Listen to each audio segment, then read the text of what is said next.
L'histoire de Lily Allen, donc presque 15 ans de carrière. Elle a sorti 4 albums, elle a joué des centaines de concerts, des émissions de télé, des awards, des cérémonies, des tapis rouges. C'est beaucoup, mais ceci dit, à 34 ans, Lily, pourquoi avoir déjà écrit une autobiographie? Est-ce que vous pensez que les gens ont une fausse image de vous? Il y a des choses qu'on racontait dans la presse à scandale qui aidaient vraiment les journaux à créer un portrait, à dresser un espèce de portrait. Et puis il y a des choses dont ils ne parlaient pas.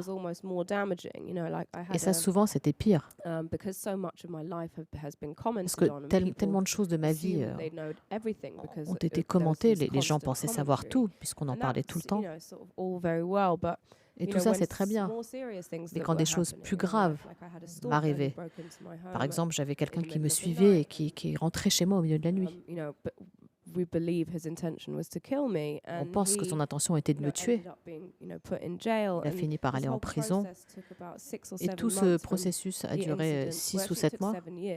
Enfin, 7 ans même, parce que ça fait 7 ans qu'il me suivait. Mais ça a mis 7 mois à partir du moment où il est rentré par effraction chez moi jusqu'à ce qu'il finisse en prison. Mais parce que la presse en scandale n'en a pas parlé, et justement garder ça secret, lorsque moi j'en parlais à mes amis et ma famille, ils avaient presque du mal à croire que c'était vrai. Parce que c'était pas dans la presse à scandale, justement.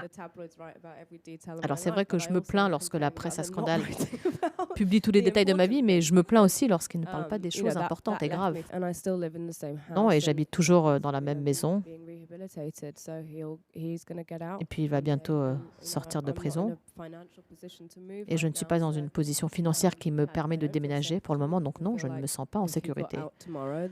J'ai l'impression que s'il sort demain, il va revenir chez moi. Pour moi, ce sera toujours une menace envers ma famille.